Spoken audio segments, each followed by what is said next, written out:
आवाज ठीक है? देख लेना। क्या चल रहा था टॉपिक हम लोगों का? Nucleic acid. तो दो टाइप्स के न्यूक्लिक एसिड हम लोगों ने देखा था। कौन कौन सा? डीएनए और आरएनए, यही था ना? डीएनए और आरएनए कल बता दिया था डीएनए के बारे में स्ट्रक्चर के साथ, कि नहीं बताया था? बोलो भाई। और डीएनए का क्या? विस्तार से क्या पढ़ा दिए थे, लिखाना था केवल ना। तो फर्स्ट हम क्या बताया था इसमें, जो डीएनए हम होता है हमारा, उसमें सबसे अधिक मात्रा में क्या होता है? कार्बन। उसके बाद बोलो, भूल गए? कार्बन होता है कि सबसे अधिक फास्फोरस होता है? P C N O H, यही होता है ना। तो लिखिए, डीएनए की खोज, डीएनए की खोज वाटसन एवं क्रिक। एक मिनट एक मिनट, खोज नहीं, ऐसे फिर से लिखो। डीएनए की संरचना, डीएनए की संरचना द्विकुंडलित होती है।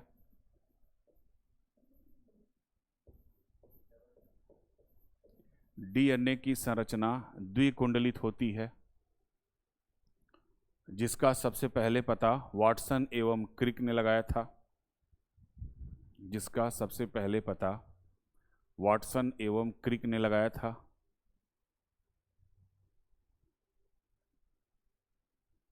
वाटसन एवं क्रिक ने लगाया था। जबकि इसका एक्सरे विश्लेषण, जबकि इसका एक्सरे विश्लेषण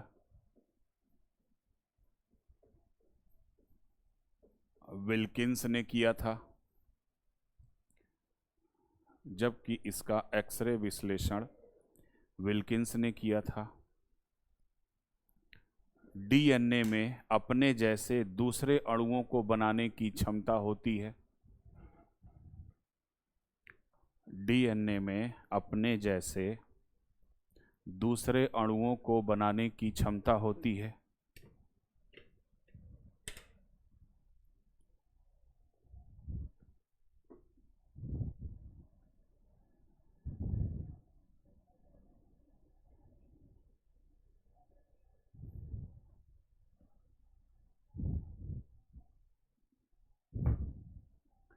फुल स्टॉप। विषाणुओं को छोड़कर,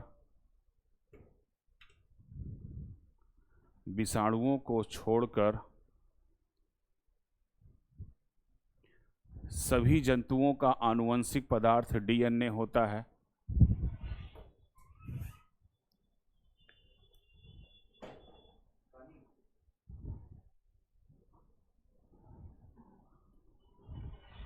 सभी जंतुओं का आनुवंशिक पदार्थ डीएनए होता है। डीएनए में स्वतः गुणन की क्षमता होती है। स्वतः गुणन की क्षमता होती है।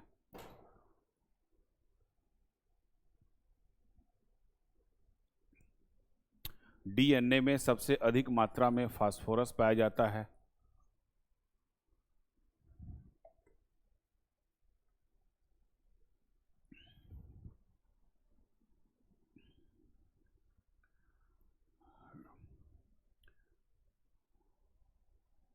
सबसे अधिक मात्रा में फास्फोरस पाया जाता है। फिर ब्रैकेट में ऐसे लिख लेना, P C N O H, इस टाइप में।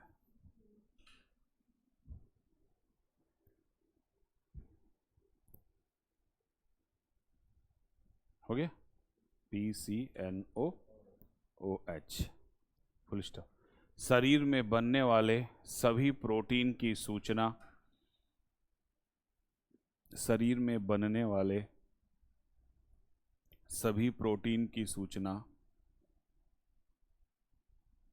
डीएनए में ही समाहित होती है।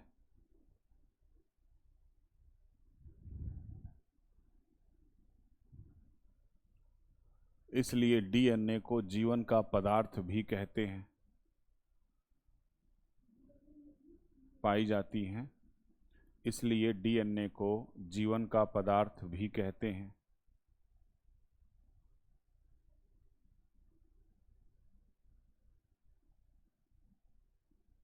डीएनए के द्वारा ही आरएनए का निर्माण होता है।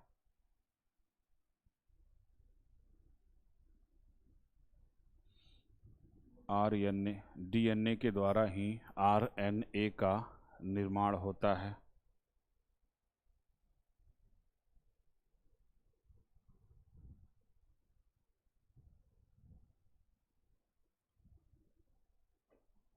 फिर नेक्स्ट हेडिंग डालिएगा जीन। जीन, और कल हमने आपको बताया था कि जैसे ये हमारा डीएनए होता है और इसी डीएनए पर क्या लगा होता है, हमारा नाइट्रोजन क्षार, और 3 नाइट्रोजन क्षार का जो युग्म होता है इसी को हम क्या बोलते हैं, जीन बोलते हैं। तो हम ये भी कह सकते हैं जीन क्या है, डीएनए का एक छोटा खंड है। और एक प्रोटीन को बनाने के लिए कितने नाइट्रोजन क्षार की आवश्यकता होती है, 3। इसी 3 नाइट्रोजन क्षार का जो पार्ट है डीएनए का उसको हम क्या बोलते हैं, जीन। तो जीन क्या करता है, आपके शरीर में कम से कम 1 गुणों को व्यक्त करता है। ठीक है, तो लिख लीजिएगा डीएनए जीन में लिखिए, खोज इसका लिख लीजिएगा जॉनसन। डीएनए के खोजकर्ता आपके जॉनसन है। इसमें लिखिएगा यह डीएनए का वह छोटा खंड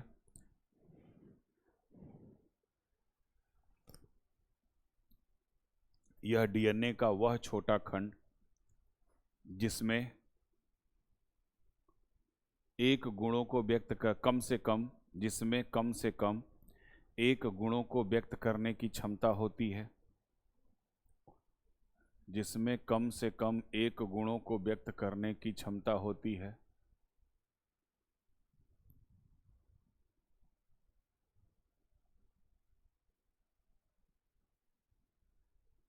इन्हें आनुवंशिकता की इकाई कहा जाता है।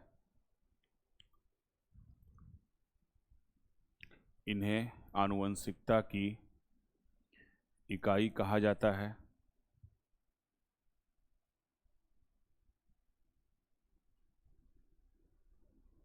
पैराग्राफ चेंज करके लिखिएगा, जीनों की कुल संख्या को जीनोम कहा जाता है। जीनों की कुल संख्या को जीनोम कहा जाता है।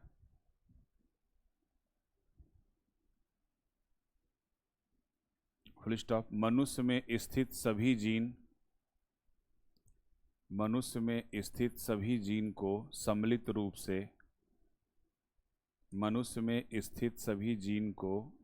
रूप से ह्यूमन जीनोम कहते हैं। सम्मिलित रूप से ह्यूमन जीनोम कहते हैं। ठीक है, अब आप यहां देखो, एक चार्ट देखो। डीएनए से क्या बनता है, आरएनए, और आरएनए से क्या बनता है, प्रोटीन। तो जितना भी डीएनए है, इस डीएनए का छोटा टुकड़ा क्या कहलाता है, जीन। और सभी जीनों के सेट को हम क्या बोलते हैं, जीनोम। और इसी जीनोम का जो अध्ययन है वो क्या कहलाता है, जीनोमिक्स। और इस जीनोमिक्स का जो सबसे बड़ा इंस्टीट्यूट भारत में है उसका नाम है IGIB। फुल फॉर्म है इसका, institute of genomics and integrated biology. RNA, आपके शरीर में जो प्रोटीन होता है उन सभी प्रोटीन के सेट को हम क्या बोलते हैं, प्रोटियोम। और प्रोटियोम की जो स्टडी होती है वो क्या कहलाती है, प्रोटियोमिक्स। और इस प्रोटियोमिक्स का जो इंस्टीट्यूट है वो है आपका CCMB, centre for cellular and molecular biology. कहाँ पे है, हैदराबाद में। तो ये आप लिख लीजिए इसको।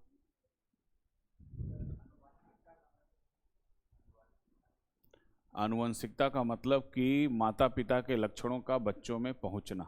उसी का अध्ययन आनुवंशिकता कहलाता है। इसके बाद वही टॉपिक पढ़ाएंगे, आनुवंशिकता।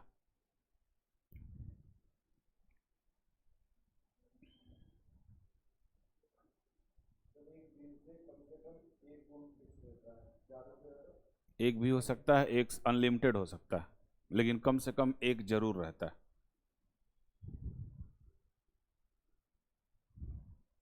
इसलिए एक कॉन्सेप्ट भी था, one gene, one enzyme and one protein.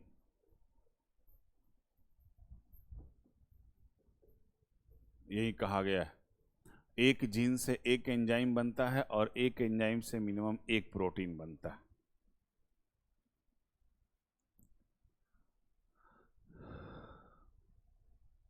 लिख लिया? ये लिखा चार्ट?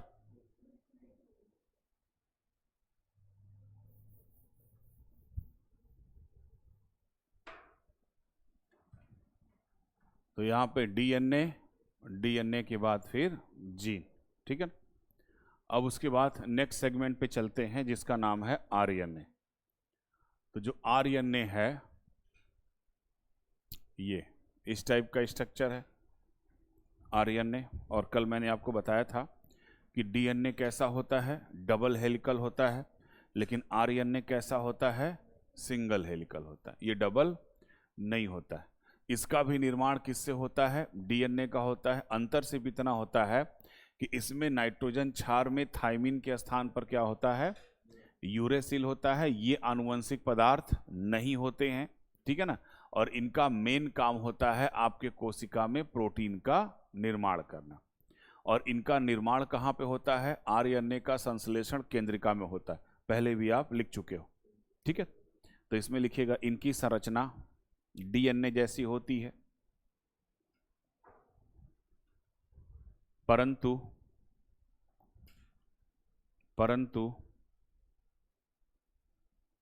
ये एकल संरचना वाले होते हैं, एकल संरचना वाले होते हैं। इनमें नाइट्रोजन क्षार में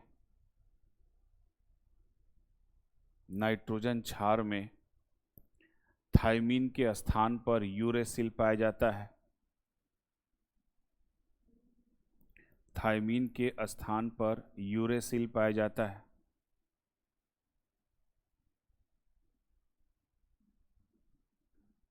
फुल स्टॉप। ये डीएनए के दिशा निर्देशानुसार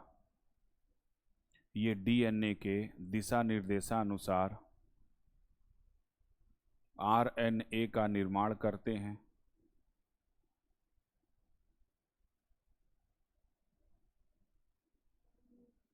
एक मिनट, ये डीएनए के दिशा निर्देशानुसार प्रोटीन का निर्माण करते हैं, आरएनए नहीं।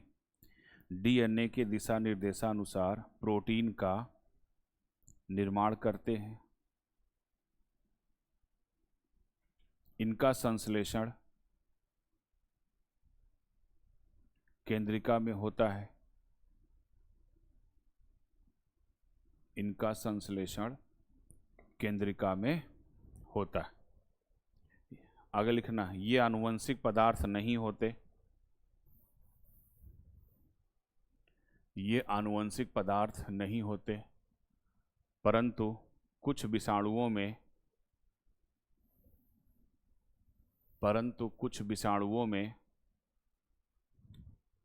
ये आनुवंशिक पदार्थ का कार्य करते हैं। परंतु कुछ विषाणुओं में ये आनुवंशिक पदार्थ का कार्य करते हैं, जैसे कोरोना वायरस।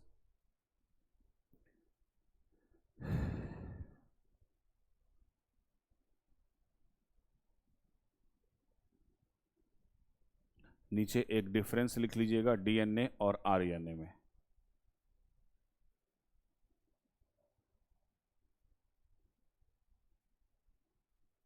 समझ लीजिए पहले, ये वाला डिफरेंस है।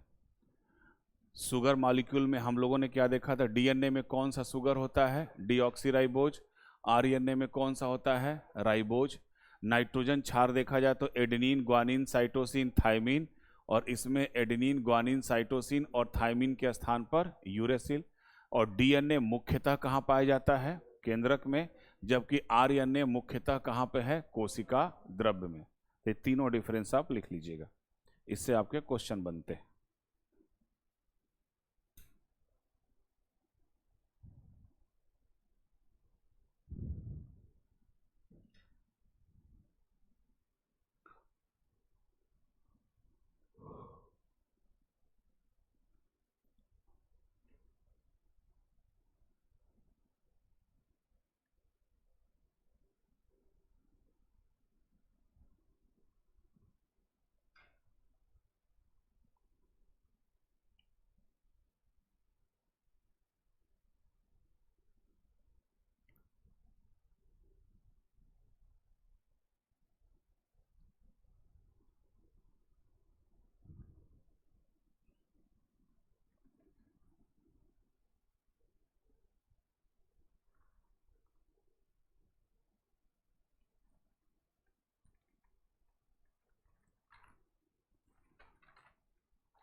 हो गया?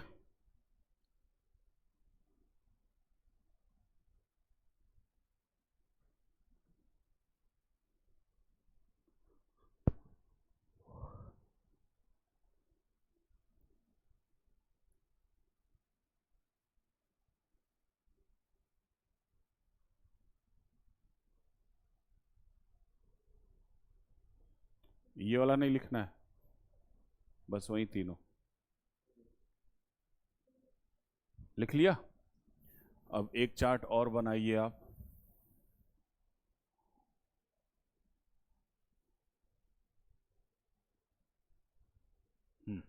इसको देखिए, ये प्रोसेस है। डीएनए से आरएनए के बनने की प्रक्रिया को हम क्या बोलते हैं? ट्रांसक्रिप्शन। कभी कभी आरएनए से डीएनए बनता है और ये जनरली किस में बनता है? वायरस में।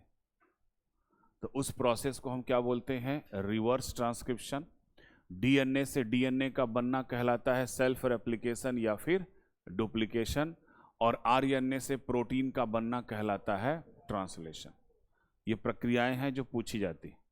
ठीक, जैसे आप लोगों ने देखा था कि कोरोना की जांच का जो तरीका था वो है आरटीपीसीआर, नाम सुना होगा।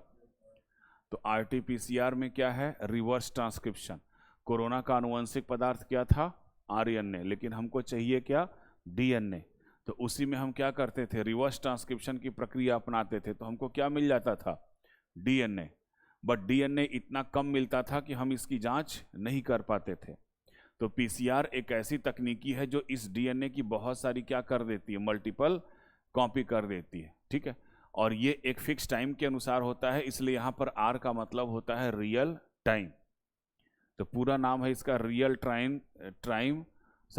Time reverse transcription polymerase chain reaction. ये भी आएगा कोविड-19, तो हम और आपको डिटेल में बताएंगे। ये वाला चार्ट आप लिख लीजिए, ऊपर वाला बना लीजिए।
लिख लिया?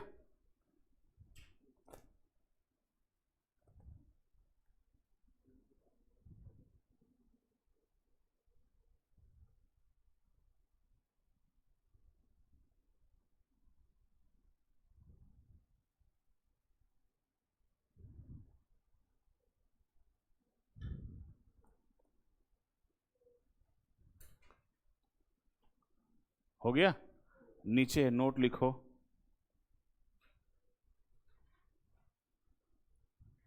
नीचे नोट में लिखिएगा, किसी भी कोशिका की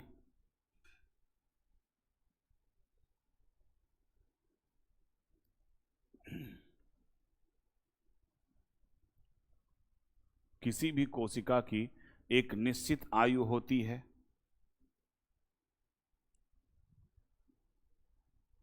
तत्पश्चात उसकी मृत्यु हो जाती है।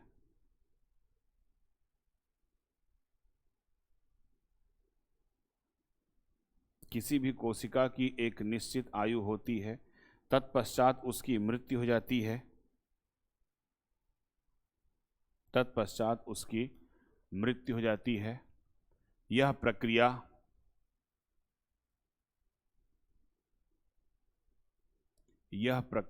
प्रोग्राम सेल डेथ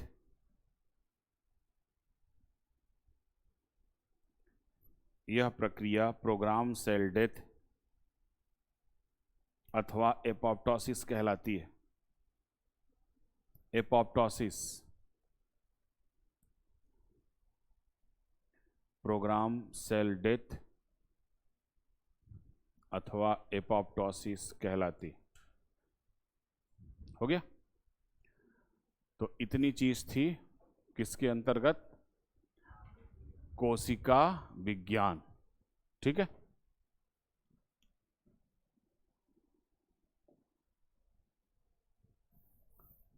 नेक्स्ट चलते हैं, दूसरा टॉपिक, एक पेज छोड़ देना, और दूसरा टॉपिक है हमारा जेनेटिक्स।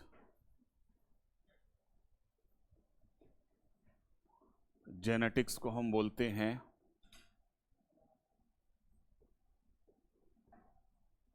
आनुवंशिकी। विज्ञान की एक ब्रांच है जिसके अंतर्गत दो चीजों को पढ़ा जाता है। एक को हम बोलते हैं हेरिडिटी,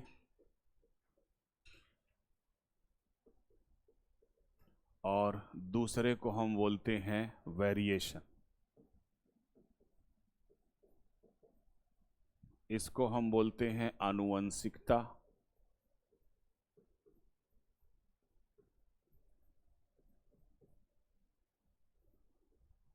और इसको हम बोलते हैं विभिन्नता। आनुवंशिकता और विभिन्नता, दोनों का मतलब पहले समझ लीजिए क्या है।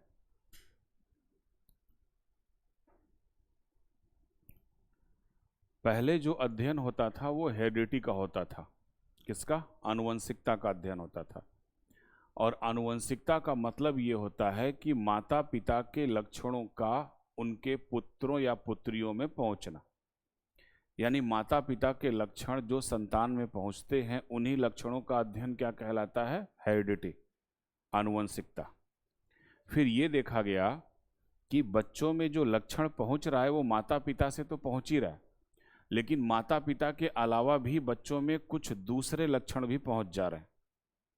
जैसे माता पिता अगर गोरे हैं तो उनका बच्चा सांवला हो जा रहा है, या माता पिता अगर सांवले हैं तो बच्चा कैसा हो जा रहा है? गोरा हो जा रहा है। माता पिता दोनों लंबे हैं लेकिन बच्चे की हाइट कैसी हो जा रही है? छोटी हो जा रही है।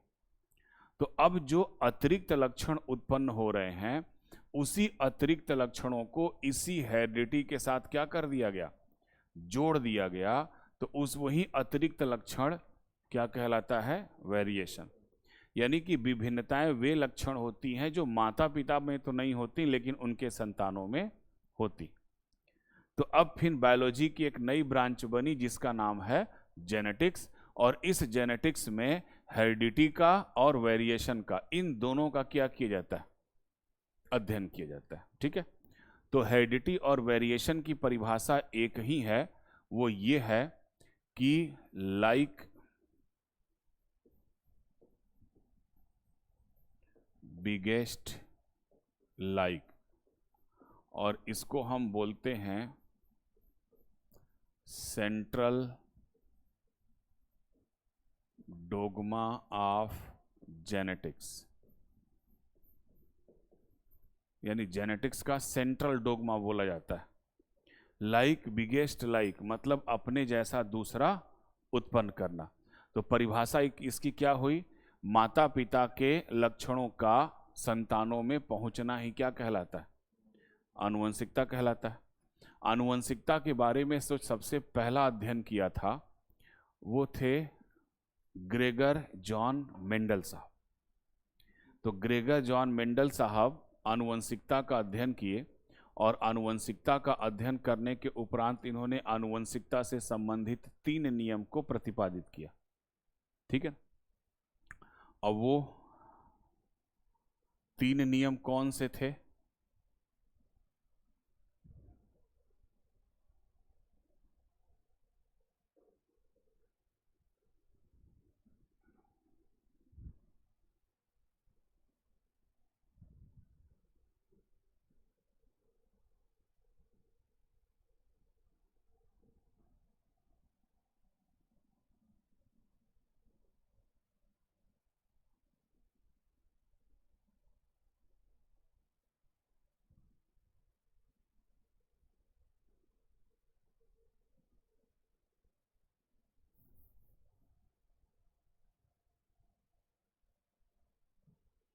एक मिनट।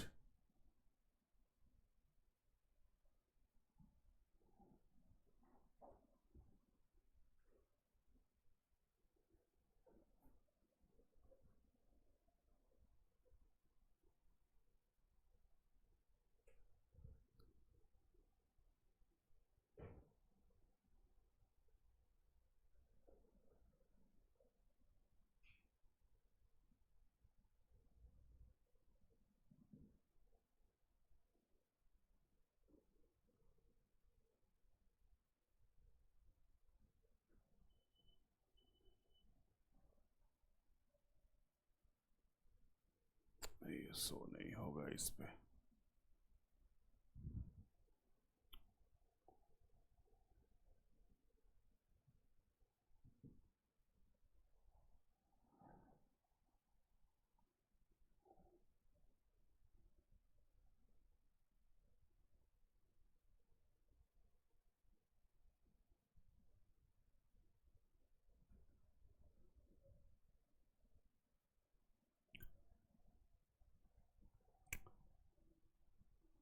तो मेंडल्स के जो 3 नियम थे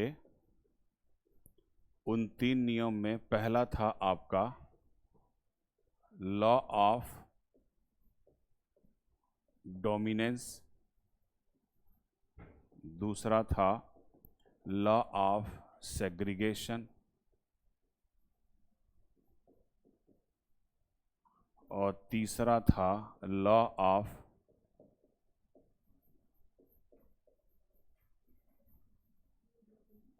इंडिपेंडेंट असॉर्टमेंट। इसको बोलते हैं प्रभाविकता का नियम, इसको हम बोलते हैं पृथक्करण का नियम और इसको हम बोलते हैं स्वतंत्र अपव्यूहन का नियम। 3 नियम किसने दिया था?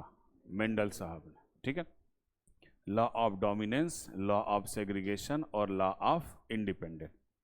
अब एक्चुअली जो ग्रेगर जॉन मेंडल साहब थे ना, ये ऑस्ट्रिया एक देश है, उस ऑस्ट्रिया का एक ब्रून शहर है। तो ऑस्ट्रिया के ये ब्रून शहर के रहने वाले थे। ये विज्ञान में बड़े, मैथ में बहुत तेज थे बचपन से ही, लेकिन ये विज्ञान में क्या हो जाते थे? फेल हो जाते थे। तो इनको फिर स्कूल से निकाल दिया गया। गरीब परिवार से थे तो चले गए वो ब्रून सिटी में, एक चर्च था, उसी चर्च में गार्डन थी, तो उस गार्डन की रखवाली करने लगे। तो उस गार्डन की रखवाली करने के दौरान इन्होंने देखा वहाँ पे एक मटर का पौधा जिसकी साल भर में बहुत सारी वैरायटी उत्पन्न हो जाती। तो इन्होंने मटर के पौधे पर एक्सपेरिमेंट करना शुरू कर दिया। तो ग्रेगर जॉन मेंडल जो साहब थे, इनका अध्ययन किस पे था? ग्रेगर जॉन मेंडल साहब का जो एक्सपेरिमेंट था वो किस पौधे पर किए थे? मटर के पौधे पर किए थे, और उसके लिए उन्होंने मटर के 7 गुणों को लिया था। क्योंकि इनकी मैथ अच्छी थी तो ये कैलकुलेशन बहुत अच्छे से कर लेते थे, और इन सब का कैलकुलेशन करके 1956 के आसपास इन्होंने क्या किया, आनुवंशिकता से संबंधित नियम को प्रतिपादित किया, और इनका नियम केवल और केवल लैंगिक जनन पर ही कार्य करता है, अलैंगिक जनन पर यह कार्य नहीं करता। ठीक है ना? यानी कि जो सूक्ष्म जीव हैं उनके लिए ये नियम नहीं है, जनरली उनके लिए नियम है जो जंतु जनन करते, यानी लैंगिक जनन पे।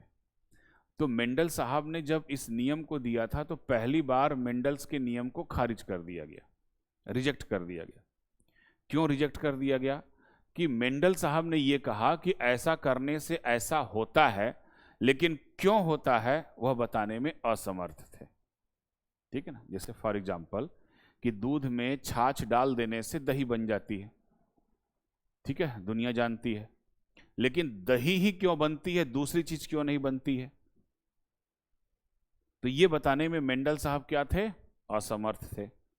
तो पहली बार, पहली नजर में मेंडल्स के नियम को क्या कर दिया गया? खारिज कर दिया गया। अच्छा, तब तक जीन की खोज नहीं हुई थी।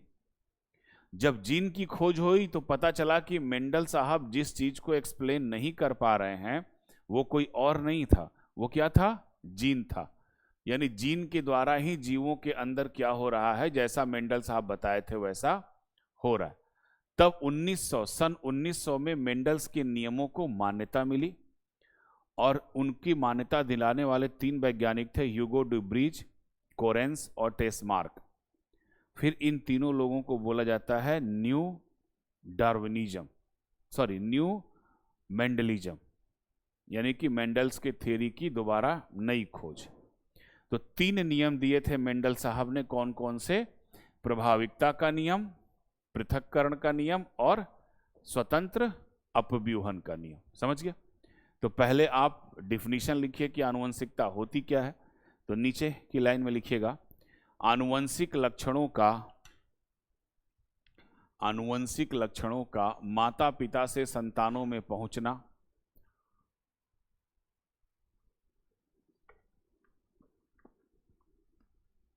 आनुवंशिक लक्षणों का माता पिता से संतानों में पहुंचना,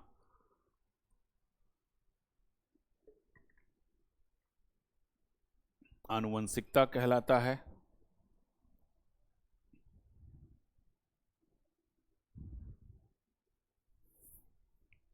आनुवंशिकता कहलाता है। फिर नीचे लिखिएगा, नीचे लिखिएगा टर्म, यानी शब्द, जेनेटिक्स। शब्द जेनेटिक्स देने वाले थे बेटसन साहब।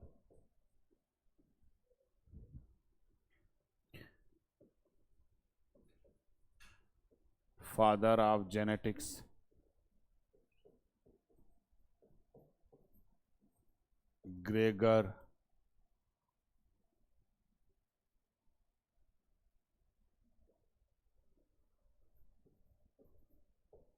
ग्रेगर जॉन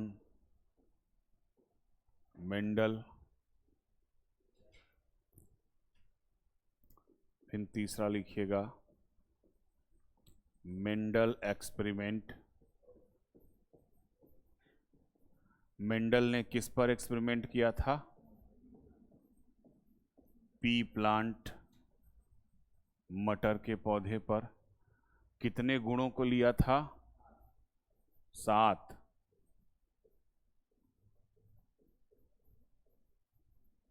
7 कैरेक्टर को लिया था।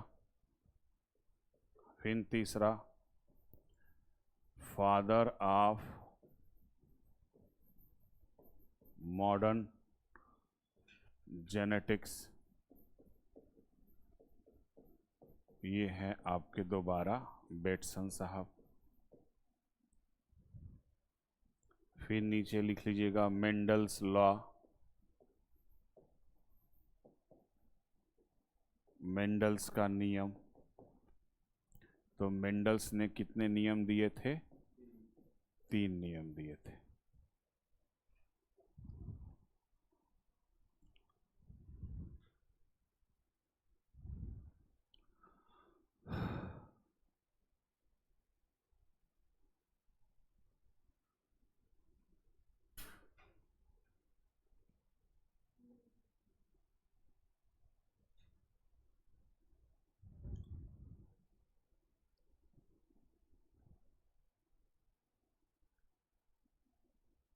हो गया? लिख लिया? अब लिखिए 3 नियम में पहला नियम, पहला नियम लिखिएगा, लॉ ऑफ डोमिनेंस। फर्स्ट नियम ये है, लॉ ऑफ डोमिनेंस, प्रभाविकता का नियम।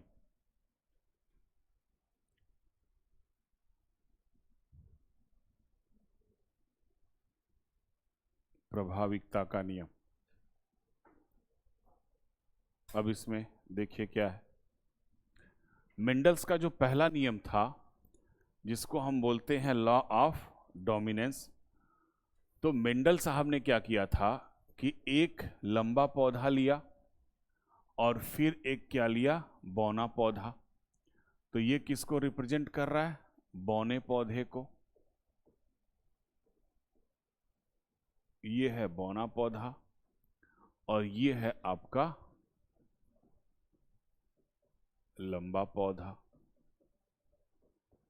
जब मेंडल साहब ने लंबे पौधे का क्रॉस बौने पौधे से कराया तो मेंडल साहब ने पहले नियम में ये बताया कि जब एक जोड़ी विपरीत गुणों के पौधों को हम आपस में क्रॉस कराते हैं तो पहली पीढ़ी में केवल प्रभावी लक्षण दिखते हैं, जबकि अप्रभावी क्या होते हैं? छुपे रहते हैं। तो जो आपको कैरेक्टर बाहर से दिखता है वो क्या होगा? प्रभावी, और जो कैरेक्टर छुपा रहता है वो क्या कहलाता है? अप्रभावी। तो इन्होंने क्या किया, जब एक लंबे पौधे का बौने पौधे के साथ क्रॉस कराया तो पहली पीढ़ी में जो इनको सारे पौधे दिखे वो कैसे दिखे? लंबे दिखे। सब के सब पौधे कैसे दिखे? लंबे दिखे।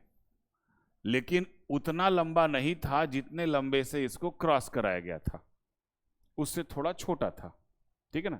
लेकिन बौना पौधा एक भी नहीं था, सारे पौधे कैसे थे? लंबे थे।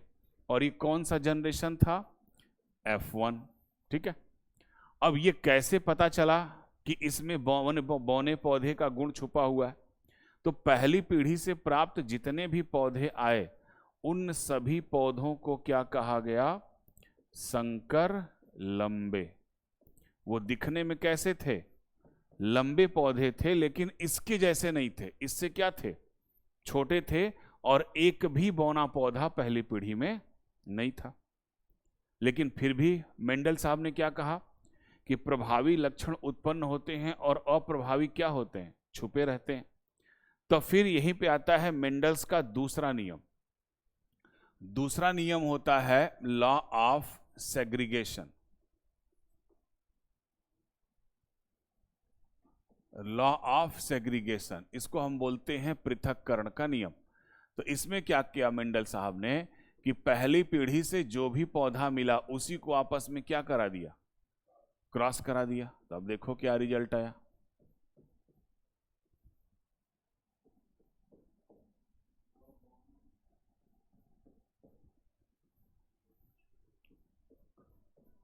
ये है हमारा दूसरा पीढ़ी। तो अब अगर आप ध्यान से देखो तो बौना पौधा इसमें आ गया। 3 कैसे आपको दिख रहे हैं? टोटल लंबे पौधे दिख रहे हैं, और एक कैसा दिख रहा है? बौना दिख रहा है। तो इनका एक रेशियो तो क्या होगा? 3 संबंधे 1, और इसी 3 संबंधे 1 रेशियो को हम बोलते हैं फिनोटाइप। फिनोटाइप्स का मतलब जो आपको दिखता है। और दूसरा अगर हम जीनोटाइप देखें तो जीनोटाइप रेशियो 1 संबंधे 2 संबंधे क्या आ रहा है? 1 आ रहा है। एक शुद्ध लंबा, एक शुद्ध बौना, और 2 कैसे आए? पहले पीढ़ी वाले जैसे। तो दूसरी पीढ़ी से स्पष्ट हो गया कि पहली पीढ़ी में बौनेपन का गुण क्या था? छुपा हुआ था। तो पहली पीढ़ी में केवल और केवल कौन से लक्षण दिखाई देते हैं? प्रभावी, प्रभावी जो दिखता है उसको हम प्रभावी बोलते हैं। तो प्रभावी लक्षण दिखते हैं, जबकि अप्रभावी क्या होते हैं, छुपे रहते हैं, ठीक है ना। और दूसरी पीढ़ी में मेंडल साहब ने यह बताया कि दूसरे नियम में कि जब पहली पीढ़ी से प्राप्त पौधों को आपस में क्रॉस कराते हैं तो सारे गुण क्या होने लगते हैं, अलग अलग प्रकट होने लगते हैं, ठीक है। इसी को सेग्रीगेशन, सेग्रीगेशन का मतलब सेग्रीगेट कर देना, बंटवारा कर देना, ठीक। ये तो दो नियम था।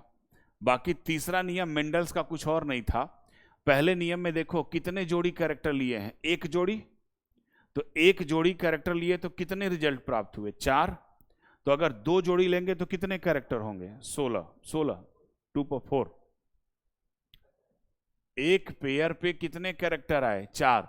तो 2 पेयर लेंगे तो 2 पे 4, 2 दूनी 4, दूनी 8, दूनी कितना आ जाएगा, 16। कुल कितने कैरेक्टर आ जाएंगे, 16, ठीक है। तो अब 16 कैरेक्टर आपको याद नहीं रखना है, जैसे यहां पर आपको 4 कैरेक्टर याद रखना है, उसका बस रेशियो याद रखना है। अदरवाइज उसको निकालना बहुत कॉम्प्लिकेटेड है, आसान नहीं होता है। तो इसमें पहले नियम में लिख, समझा कि नहीं। तो पहले नियम में लिखिएगा प्रभाविकता का नियम, जब एक जोड़ी विपरीत गुणों वाले पौधों को, जब एक जोड़ी विपरीत गुणों वाले पौधों को आपस में क्रॉस कराते हैं,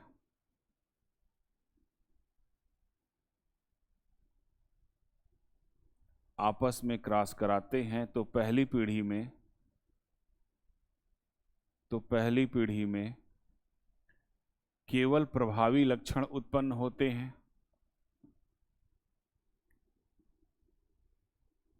पहली पीढ़ी में केवल प्रभावी लक्षण उत्पन्न होते हैं, जबकि अप्रभावी गुण छुपे रहते हैं।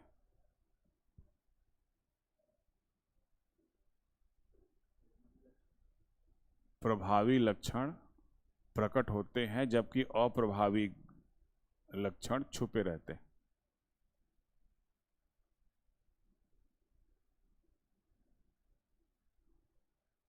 ठीक, फिर उसके नीचे ये वाला चार्ट आप बना लीजिएगा। इसको बनाना सीख जाओ, ये ब्लड में भी आएगा। अभी एक बार इसको पकड़ो, इसके साथ रखो, फिर उसी को इसके साथ रखो, इसको एक बार पकड़ो इसके साथ, फिर दोबारा उसके साथ।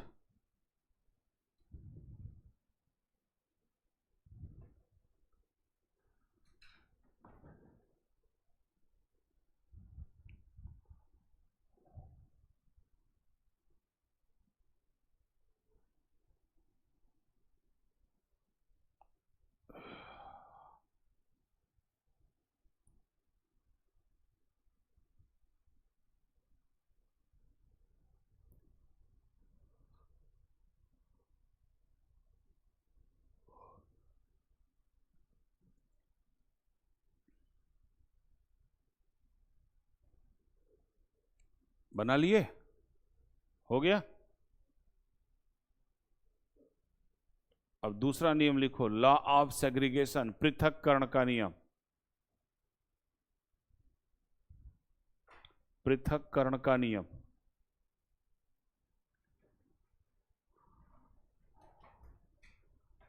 पृथक्करण के नियम में लिखिए, जब पहली पीढ़ी से प्राप्त पौधों को आपस में क्रॉस कराया जाता है, जब पहली पीढ़ी से प्राप्त पौधों को आपस में क्रॉस कराया जाता है, जब पहली पीढ़ी से प्राप्त पौधों को आपस में क्रॉस कराया जाता है तो सभी लक्षण अलग अलग प्रकट होने लगते हैं। तो सभी लक्षण अलग अलग प्रकट होने लगते हैं।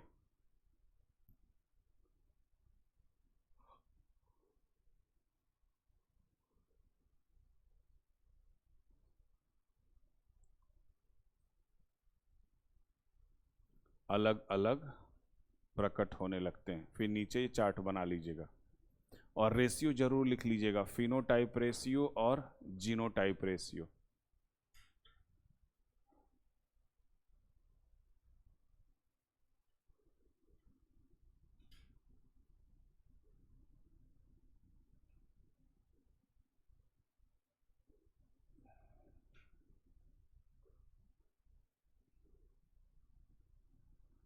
फिनोटाइप रेशियो और जीनोटाइप रेशियो। हो गया?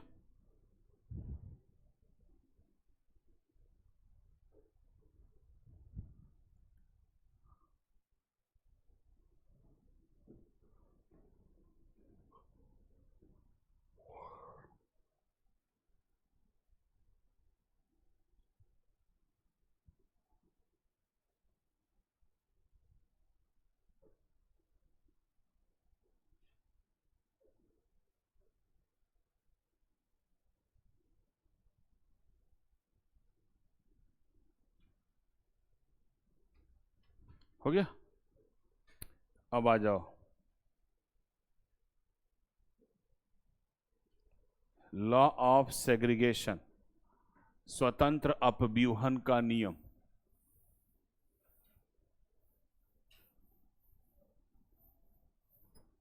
स्वतंत्र अपव्यूहन का नियम।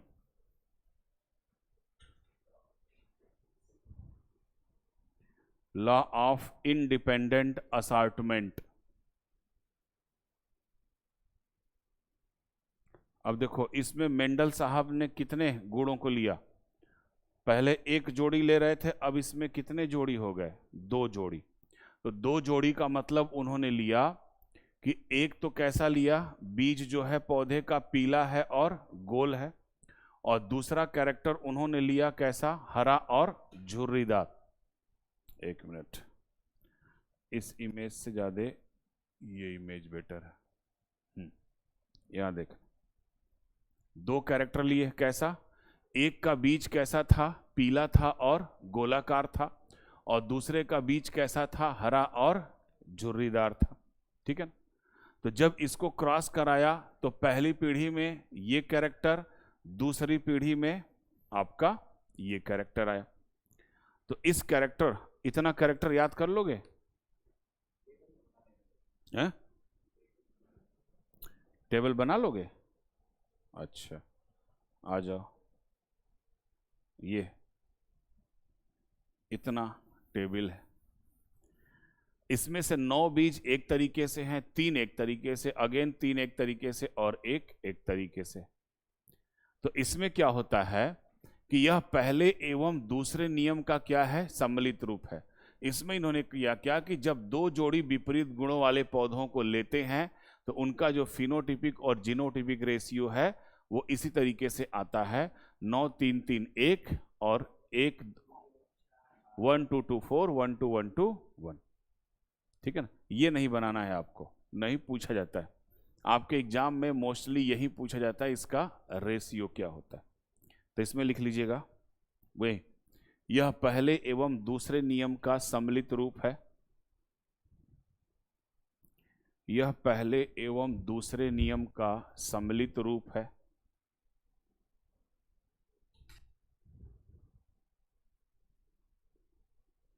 पहले एवं दूसरे नियम का सम्मिलित रूप है। फिर आगे लिखिएगा, इसमें जब 2 जोड़ी विपरीत गुणों के पौधों को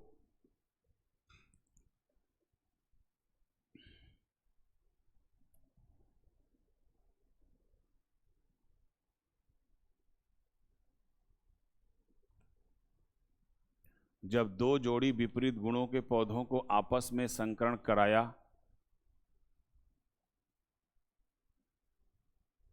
आपस में संकरण कराया गया तो उनमें कई प्रकार के लक्षण उत्पन्न हुए।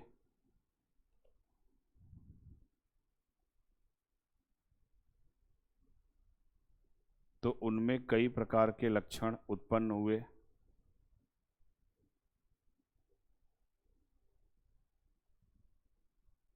फिर नीचे लिखिएगा phenotype ratio. Phenotype ratio 9 3 3 1।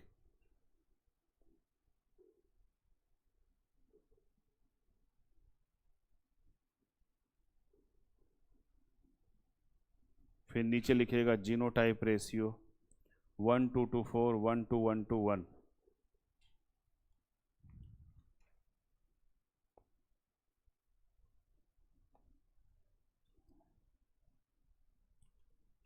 1 2 2 4 1 2 1 2 1।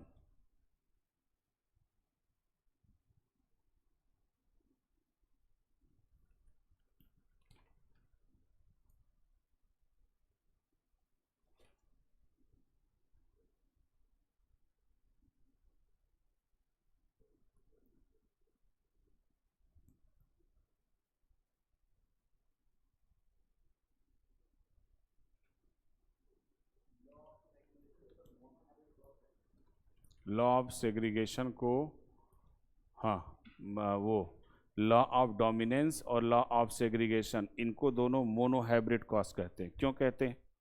Mono का मतलब क्या होता है? एक। तो कितने कैरेक्टर लिए? एक ही जोड़ी लिए थे ना, इसलिए उसको हम मोनोहाइब्रिड क्रॉस बोलते हैं। और इंडिपेंडेंट असॉर्टमेंट में कितने जोड़ी लिए? 2, इसलिए इसको हम क्या बोलते हैं? Dihybrid cross.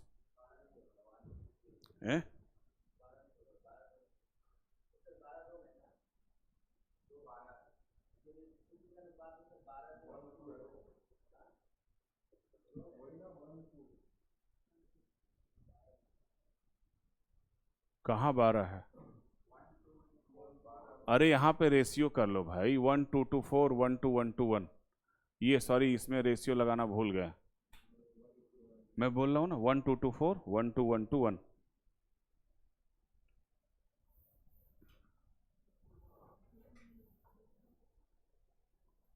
Actually notes जो है ना, देखो, मैं मार्केट से नोट्स बनवाता नहीं हूँ।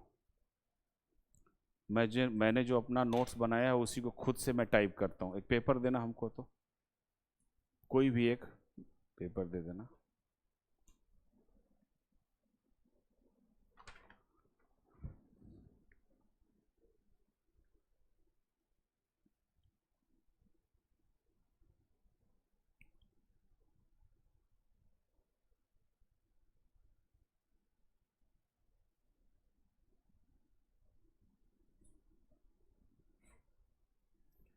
और ये लैपटॉप पे पता नहीं चलता है, जब डिजिटल बोर्ड पे बड़ा डिस्प्ले होता है ना, तब जाके गलती समझ में आती है।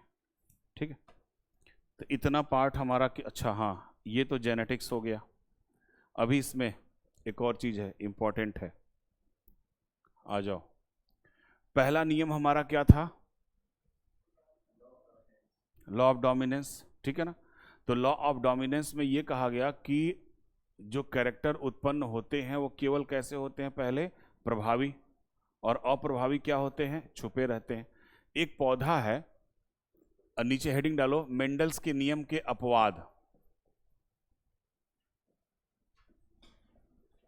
उसको हम बोलते हैं इनकम्प्लीट डोमिनेंस। मेंडल्स के नियम के अपवाद वो है इनकम्प्लीट डोमिनेंस। अब इस इनकम्प्लीट डोमिनेंस में क्या है? एक पौधा है,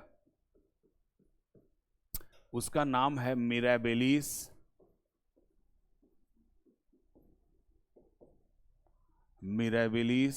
जलापा। मिराबिलिस जलापा, या इसको बोला जाता है 4 o'clock प्लांट। 4 o'clock plant. अब इस प्लांट में जो एक्सपेरिमेंट हुआ उसमें यह कहा गया कि जब एक लाल पुष्प वाले को किसके साथ लाल फूल वाले पौधे को जब एक व्हाइट फूल वाले पौधे के साथ क्या कराया गया? क्रॉस कराया गया इनके बीच में। तो अब आप ये बताओ कि पहली पीढ़ी में हमको कैसा पौधा मिलना चाहिए? प्रभावी गुण आना चाहिए ना, या तो रेड या तो व्हाइट। जो सो होगा वो प्रभावी होगा, जो नहीं सो होगा वो क्या होगा? अप्रभावी। लेकिन पहली पीढ़ी में कैसा पौधा आ गया? पिंक। कैसा आ गया? पिंक। जबकि आना क्या चाहिए? रेड और व्हाइट। तो मेंडल्स का पहला ही नियम क्या हो गया? गलत हो गया इस पौधे के लिए। अब जब इसी पौधे को दोबारा फिर पिंक से पिंक को क्रॉस कराया गया, तब क्या देखो रिजल्ट आया, उसमें एक तो रेड आया, ठीक है, फिर उसके बाद दो पिंक आए, और फिर क्या आया, उसमें एक व्हाइट आया। यानी कि मेंडल्स का जो दूसरा नियम था वो बिल्कुल क्या था, उसके लिए तो सही था।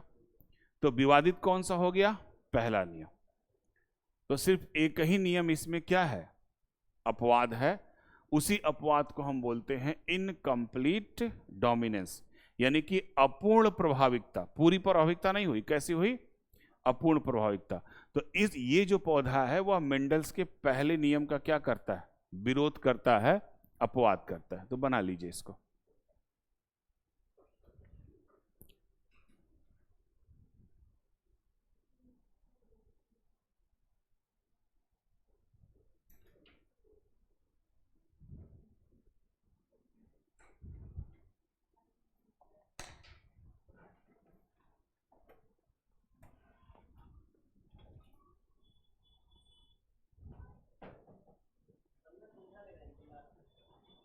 या एक काम कर,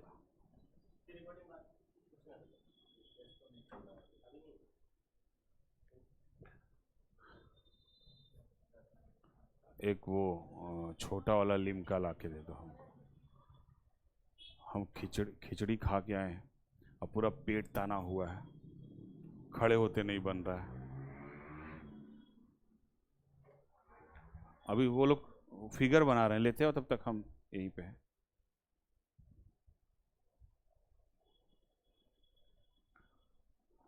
क्या हो गया, एक हमको भी लेना यार, OnePlus।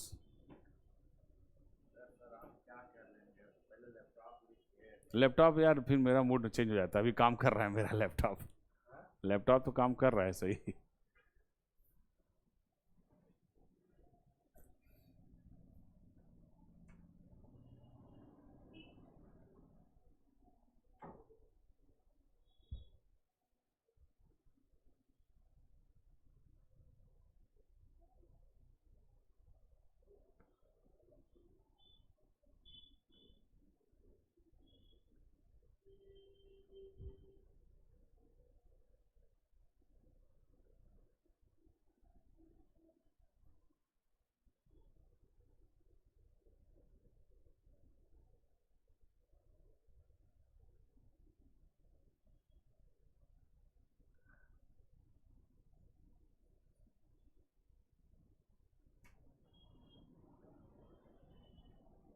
गिलास,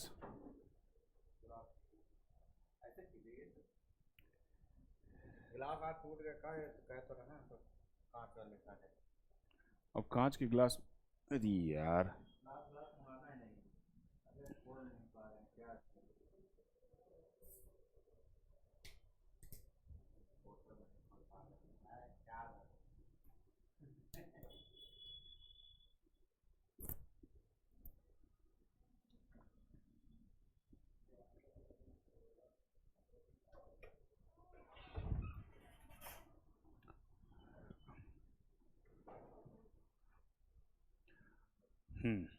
अब आगे आओ। जेनेटिक्स ये समझ गया कि नहीं। जेनेटिक्स के बाद इसी जेनेटिक्स में एक चीज और आता है जिसको हम बोलते हैं ट्विंस। ट्विंस ट्विंस को हम बोलते हैं जुड़वा।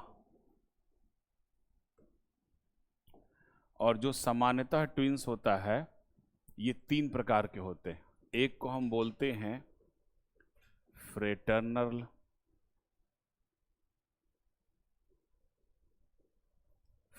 ट्विंस। दूसरा होता है आइडेंटिकल ट्विंस, और तीसरा होता है साइमेज। 3 प्रकार के जुड़वा होते हैं, ठीक है। अब इन 3 प्रकार के जुड़वे में पहले हम चर्चा करेंगे किसकी, फ्रेटर्नल की। लेकिन उसके पहले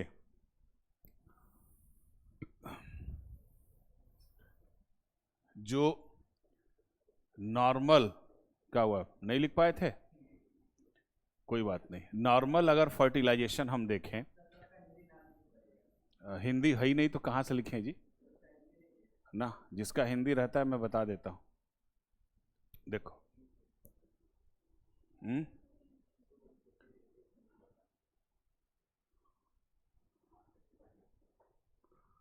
हिंदी रहेगा तो हम बता देंगे। अब जैसे ट्विंस का हिंदी था जुड़वा, है ना। अब देखो जैसे नॉर्मल अगर निषेचन की बात की जाए तो नॉर्मल निषेचन में एक अंडाणु से एक ही शुक्राणु क्या होता है, फ्यूज होता है, ठीक है ना। और इस एक अंडाणु से एक जब शुक्राणु फ्यूज होता है तो उस कंडीशन में यहां पर दोनों के न्यूक्लियस क्या हो जाते हैं, फ्यूज हो जाते हैं। लेकिन कभी कभी क्या होता है ट्विंस के केस में, जैसे अगर हम पहली बात करें फ्रेटर्नल, जो फ्रेटर्नल ट्विंस होता है, इस फ्रेटर्नल ट्विंस में कभी कभी क्या होता है कि दो अंडाणु से, महिला के दो अंडाणु से पुरुष के दो शुक्राणु क्या हो जाते हैं, फ्यूज हो जाते हैं। और मैंने बताया था कि पुरुषों में क्या होता है, एक्स वाई दोनों हो सकता है, तो हो सकता है कि दोनों एक्स मिले, या हो सकता है कि दोनों वाई मिले, या हो सकता है कि एक एक्स और एक वाई मिले, ये भी हो सकता है। तो इस कंडीशन में दो जाइगोट अलग बनेंगे, ये जाइगोट अलग बनेगा, ये जाइगोट अलग बनेगा। तो इस कंडीशन में दोनों की शकल सूरत सेम भी हो सकती है, नहीं भी हो सकती। दोनों का लिंग सेम हो सकता है, अलग भी हो सकता है, ठीक है ना। दोनों के आनुवंशिक गुण समान भी हो सकते हैं और अलग भी हो सकते हैं। तो इस प्रकार के जो ट्विंस होते हैं वो क्या कहलाते हैं, फ्रेटर्नल ट्विंस, ठीक। दूसरा जो होता है identical twins. Identical twins, identical twins को हम बोलते हैं समान जुड़वा। अच्छा हिंदी समझना चाहो तो लिखो, इसको बोलते हैं भ्रातीय जुड़वा। अब आइडेंटिकल ट्विंस में देखो क्या है, एक अंडे से एक स्पर्म सेल क्या होता है, फ्यूज होता है। तो कितना जाइगोट बनता है, एक ही जाइगोट बनेगा ना। तो मान लो ये जाइगोट किसका बन गया, लड़के का बन गया, मान लो। जैसे ही ये जाइगोट बना, अब ये किसी भी रीजन से क्या होता है, यही जाइगोट दो भाग में क्या हो जाता है, डिवाइड हो जाता है। अब यहां पर अगर आप ध्यान से देखोगे तो इनका ये जो केंद्रक है, जब दोनों केंद्रक फ्यूज हो गया तो ये केंद्रक भी क्या हो गया, आधा आधा बट गया कि नहीं। इस केंद्रक का भी तो डिवीजन हो गया ना। तो ये जो पोर्शन है ये अलग डेवलप होने लगता है और ये अलग डेवलप होने लगता है। लेकिन ये किसका जाइगोट है, लड़के का कि लड़की का। तो आधा अगर अलग विकसित होगा और आधा अलग विकसित होगा, तो जो आधा अलग विकसित होता है ना उसमें डीएनए तो है ही है ना, वो तुरंत अपना रिमेनिंग आधा बना लेगा। ये जो आधा पार्ट अलग हुआ है ये भी क्या कर लेगा, विभाजित होके फिर और आधा बना लेगा। तो इस तरीके से एक लड़के का जो जाइगोट कितने लड़कों में डिवाइड हो गया, दो लड़कों में। अब आप यहां से देखिए, ये एक ही गुणसूत्री संरचना से अलग हुए हैं, एक ही जेनेटिक मटेरियल से क्या हुए, अलग हुए हैं। तो इनके गुण भी आपस में क्या होंगे, समान होंगे, क्योंकि दोनों का डीएनए क्या है, सेम है, ठीक है ना। यहां तक कि ये डीएनए फिंगरप्रिंटिंग के भी अपवाद होते हैं। तो इनका कलर, इनकी बॉडी, इनकी शकल सूरत, इनका लिंग, दोनों मेल है तो मेल, दोनों फीमेल है तो फॉलो, सब कुछ क्या होता है, सेम होता है।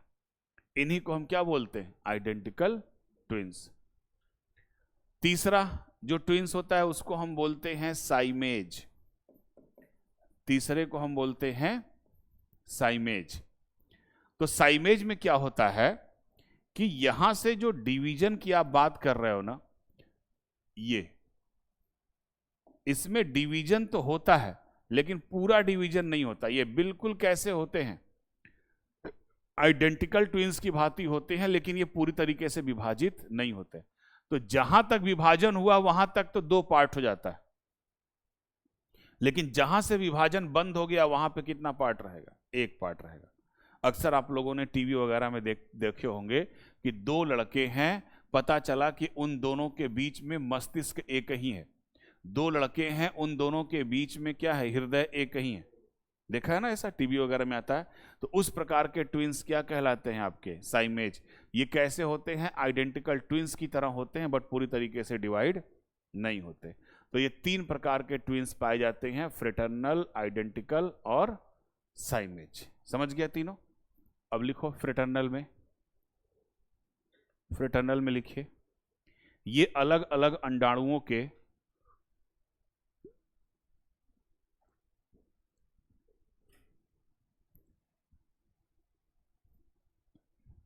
अलग अलग अंडाणुओं के अलग अलग शुक्राणुओं के मिलने के फलस्वरूप बनते हैं।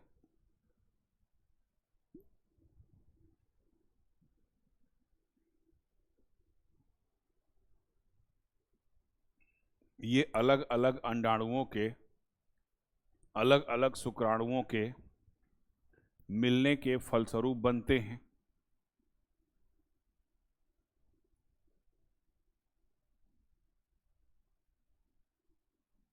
ये समान लिंग एवं ढांचे के हो भी सकते हैं, नहीं भी हो सकते हैं। यह ऐसे लिखना, वो काट, ये समान लिंग एवं ढांचे के नहीं होते, समान लिंग एवं ढांचे के नहीं होते, मतलब सेम लिंग के नहीं होते, क्योंकि अलग अलग जाइगोट से क्या होते हैं, डेवलप होते हैं। हाँ, दूसरा लिख लीजिएगा, आइडेंटिकल ट्विंस, समान जुड़वा।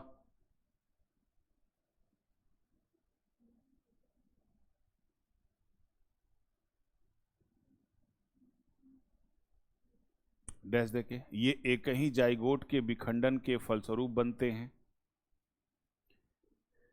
ये एक ही जाइगोट के विखंडन के फलस्वरूप बनते हैं।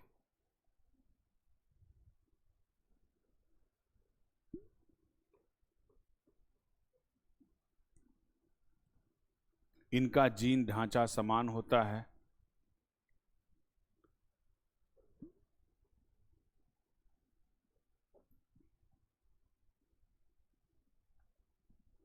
इनमें अंतर सिर्फ वातावरणीय दशाओं के कारण होता है।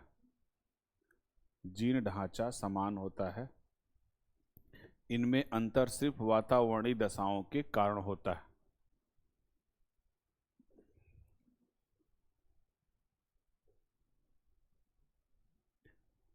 Full stop. ये डीएनए फिंगरप्रिंट के अपवाद माने जाते हैं। ये डीएनए फिंगरप्रिंट के अपवाद माने जाते हैं।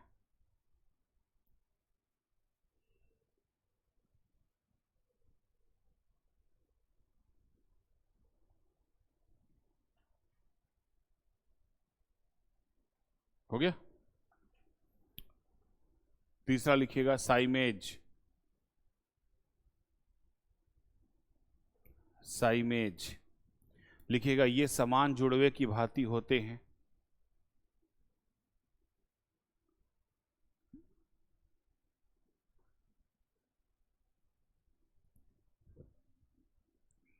ये समान जुड़वे की भांति होते हैं, परंतु पूरी तरह पृथक न होकर, परंतु पूरी तरह पृथक न होकर आपस में जुड़े रहते हैं।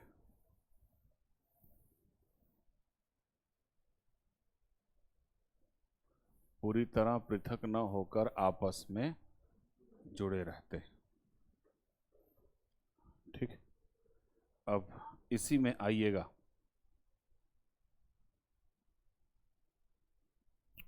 आनुवंशिकी में है next topic, sex link character.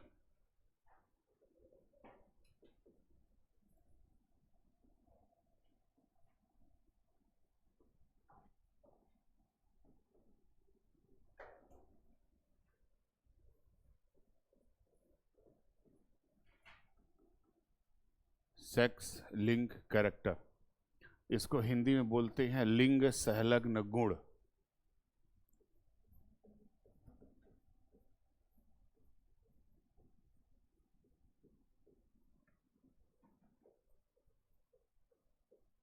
लिंग सहलग्न गुण।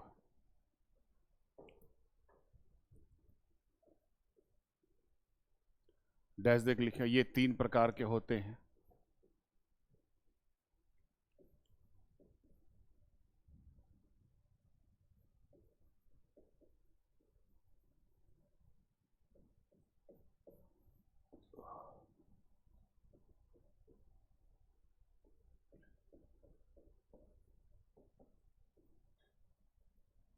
ये 3 प्रकार के होते हैं। पहला है एक्स लिंक्ड, दूसरा वाई लिंक्ड और तीसरा एक्स वाई लिंक्ड।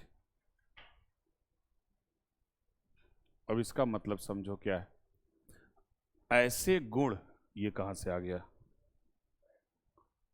है ना, ऐसे गुण, ऐसे कैरेक्टर जो एक्स गुणसूत्रों पर होते हैं उनको हम क्या बोलते हैं, एक्स लिंक।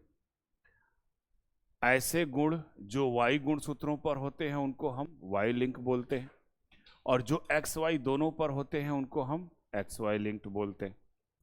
तो सामान्यतः जो एक्स गुणसूत्रों पर आपके गुण होते हैं, कैरेक्टर होते हैं, ये पुत्रियों को, ध्यान से सुनना, ये पुत्रियों को माता और पिता दोनों से मिलते हैं, जो एक्स वाले होते हैं।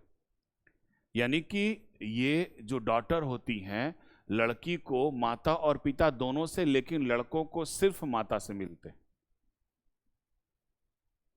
लड़कियों को माता और पिता दोनों से, लेकिन लड़कों को किन से मिलते हैं, सिर्फ मदर से मिलते हैं। वाई जो गुणसूत्रों पर जो जीन होते हैं, जो गुण होते हैं, ये पिता से केवल पुत्रों में जाते हैं, पुत्रियों में नहीं जाते, क्योंकि पुत्रियों में तो वाई क्रोमोसोम होता ही नहीं। लेकिन कुछ ऐसे रोग हैं, गुण है, जो एक्स और वाई दोनों पर होते हैं, तो ये दोनों को समान रूप से प्रभावित करते हैं। ठीक है, इसमें सबसे इंपॉर्टेंट जो है वो आपका एक्स लिंक का है, और इसी से आपका क्वेश्चन पूछा जाता है। तो फर्स्ट इसमें डाल दीजिएगा एक्स लिंक्ड कैरेक्टर, आगे लिख लीजिएगा इसके कैरेक्टर, एक्स लिंक कैरेक्टर।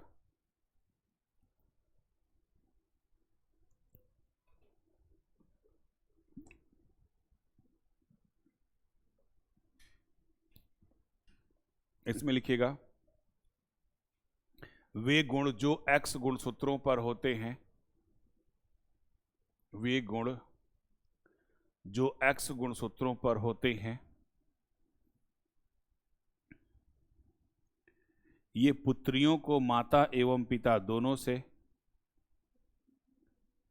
ये पुत्रियों को, पुत्रियों डॉटर लड़की, ये पुत्रियों को माता एवं पिता दोनों से, जबकि पुत्रों को केवल माता से प्राप्त होते हैं।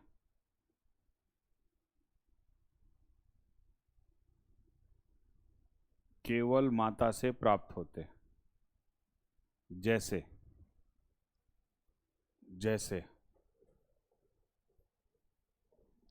कलर ब्लाइंडनेस, नाम सुना है, हीमोफीलिया,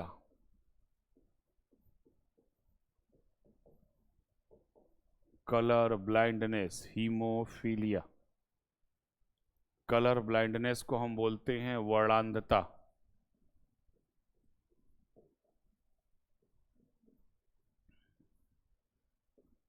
और हीमोफीलिया को हम बोलते हैं royal family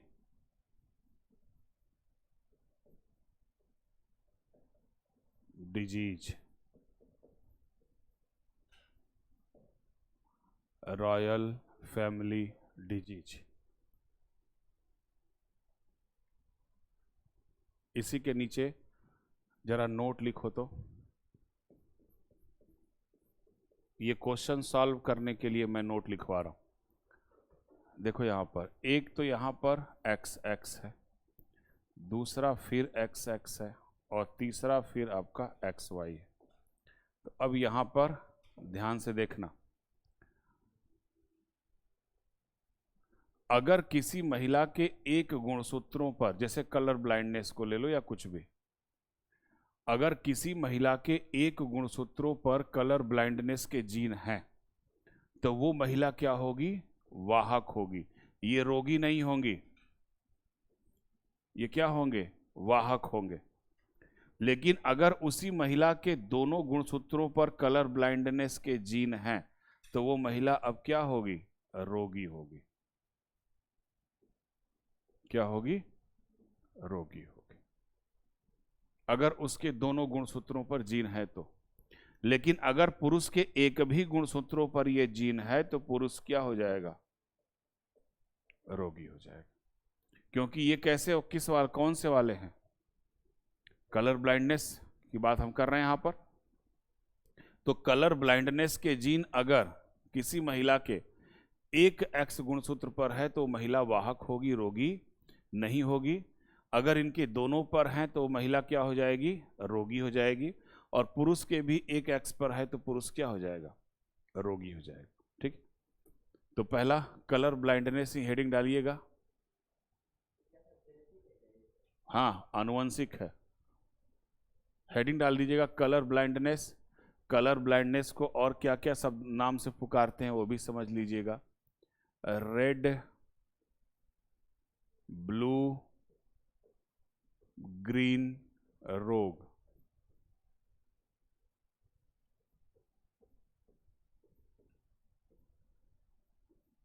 प्रोटोनोपिया,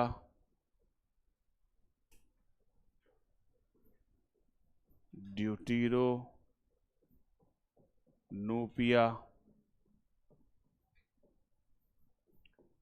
डाल्टोनिज्म,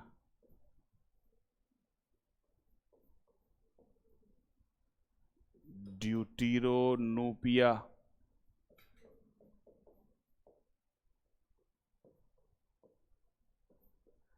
proton defect.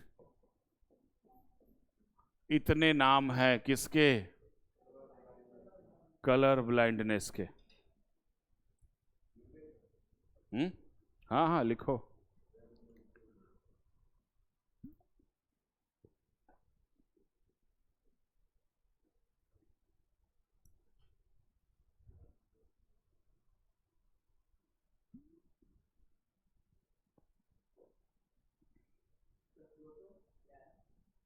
प्रोटोनोपिया,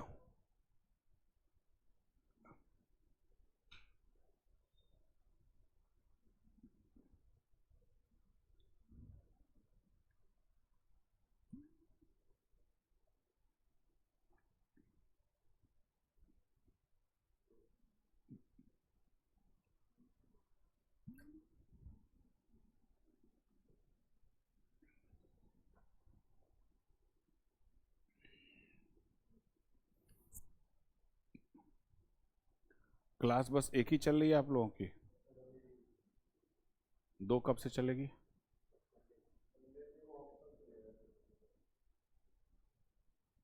Monday से? अच्छा, हिंदी ऑप्शनल। कौन? प्रतीक सर लेंगे।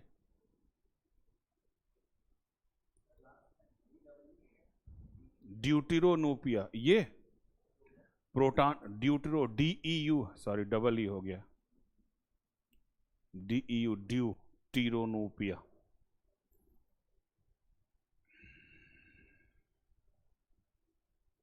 हो गया। फिर इसी लिखिएगा, इसी में कलर ब्लाइंडनेस में इस रोग से पीड़ित व्यक्ति को या इस रोग से पीड़ित व्यक्ति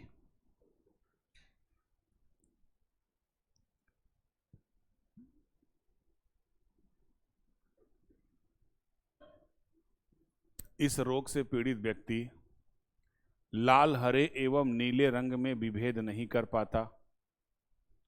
लाल, हरे एवं नीले रंग में विभेद नहीं कर पाता।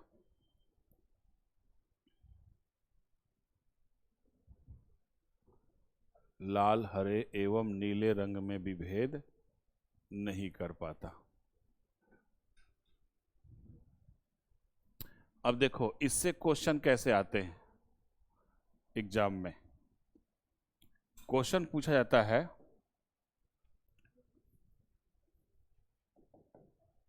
क्वेश्चन ये है कि एक स्वस्थ पुरुष, ध्यान से सुनना, जब एक स्वस्थ पुरुष की शादी एक वर्णांध महिला के साथ कराई जाती है, वर्णांध महिला का मतलब कलर ब्लाइंडनेस हो क्या है, पीड़ित है। तो उनके कौन से बच्चों में रोग होने की संभावना होगी, ऐसे क्वेश्चन आएगा। तो पुरुष क्या है, स्वस्थ है ना। जब एक स्वस्थ पुरुष की शादी किसके साथ कराई गई, एक वर्णांध महिला। अब देखो महिला रोगी है, तो महिला रोगी की कंडीशन क्या हो जाएगी, ये। अब कुछ नहीं, इसको इसके साथ रख दो।